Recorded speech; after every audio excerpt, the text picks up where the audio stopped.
I've been out of my house for a few days, and upon my return earlier, I found things a bit different. I couldn't immediately locate any physical evidence to substantiate this theory. It was more of a feeling. Do you ever get the feeling that someone is watching you? I get it all the time. I'd been unpacking my things for about a half an hour before I found an unanticipated letter scrawled on a half sheet of paper left in one of my kitchen drawers. I glanced around the room warily several times before reading it. Hello, darling. I see you are packing your things up. I hope you're not planning on moving. I do think I overheard you talking to someone on the phone about leaving for only a few days, though. So, I thought I'd fix up a special surprise for your homecoming. A scavenger hunt. Here's your first clue. When it's time to get some rest, you get so comfy in your nest.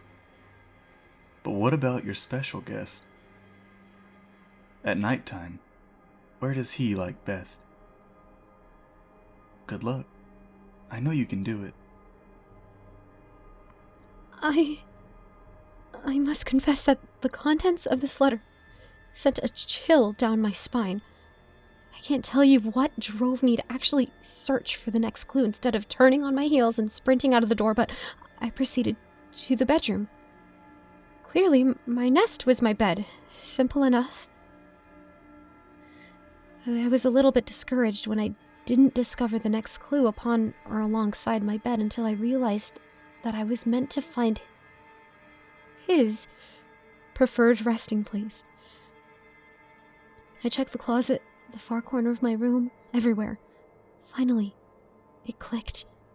Holding my breath, I extended one hand to feel underneath my bed frame and ripped the next clue from beneath it. You found me. One step closer to your prize. My favorite nights are spent down here with you, listening to your breaths, steady and peaceful, feeling the bed settle above me as you shift in your sleep. It's the closest thing to heaven on earth. Once I even reached up with a pair of scissors and snipped off a few strands of your hair. I kept the clippings in my mouth for days. You didn't even miss it, I promise. Here's your next clue. You're hungry, and you need a snack. Head to this room, where food does not lack. But what about when you turn your back? Where's the food for your hungry Jack? Okay, the kitchen. Following the clue, I crept towards the snack cupboard. I threw the cabinet open, anxious of what might be inside, but was surprised when there was no hint taped to the shelves. I tore through the snacks, discarding boxes of crackers and cookies on the floor until the cupboard was completely empty, and still no clue. Rereading the text in my hand, I suddenly recalled the other cabinet of snack foods. I've barely opened it since I started to become more conscious about what I'm putting in my body. Upon opening it, I immediately uncovered a folded clue atop a mess of Twinkie wrappers. I hope you don't mind, but a man's gotta eat. I have noticed how delicious you've begun to look since you gave up those sinful snacks. Once I've gotten a hold of my loot, I creep back out of sight. I think of you as I squeeze the sweet cream into my mouth. I can only imagine how sweet you taste. I can't wait to find out.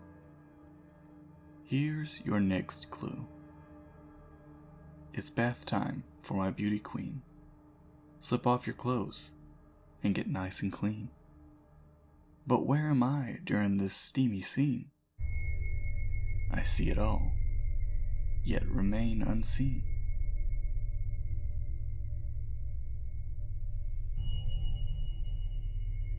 I shuddered audibly, that sickening feeling of being watched only growing. I snuck to the bathroom, instantly searching for where this man could remain hidden in such a private area. Fear grew into anger as I exhaled a long sigh, peering up at a large air vent in the ceiling. I dragged the step stool from my bedroom and positioned it beneath the opening before stepping onto it. I had to stretch quite a bit to reach, but he was kind enough to leave a corner to grab onto. I pulled it out and read it.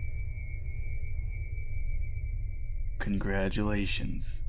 This is your last clue. I must say there is nothing more pleasing than watching you submerge yourself in a tub full of bubbles. It does get better for me as the bubbles subside and I can see your body, slick and wet.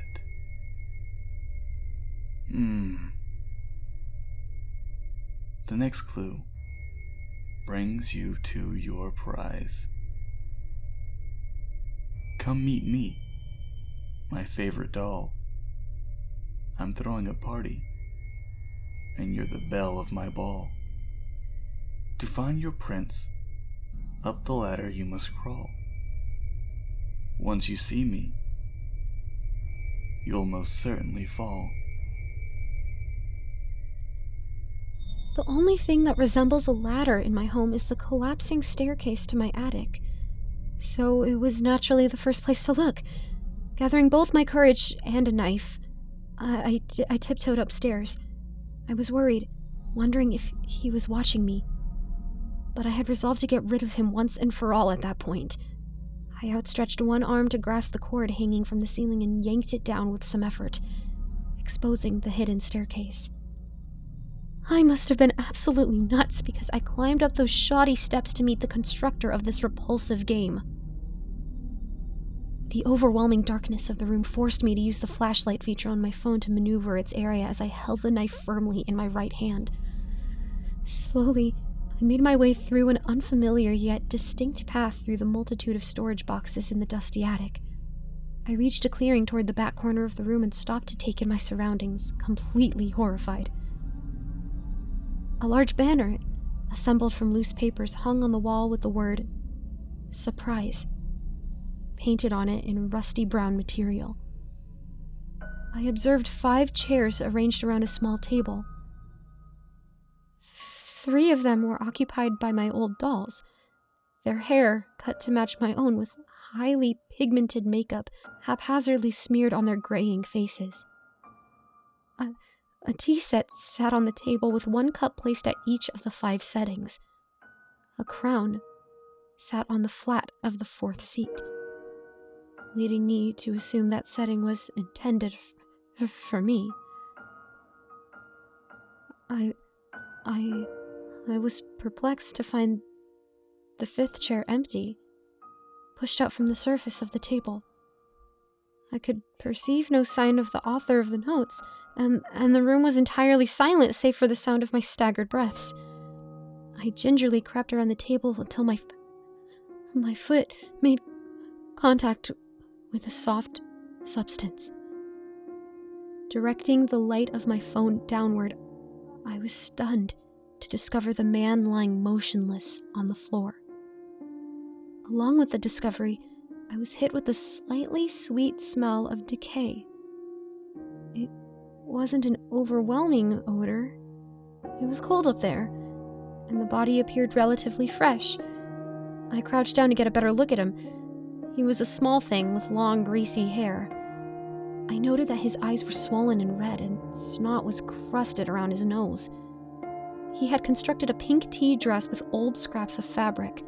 His flesh, starting to bloat, strained against the material. Some of the seams had already torn and burst. Rouge makeup was caked on his cheeks. Surprise indeed. I thought aloud with a snicker, straightening into a standing position.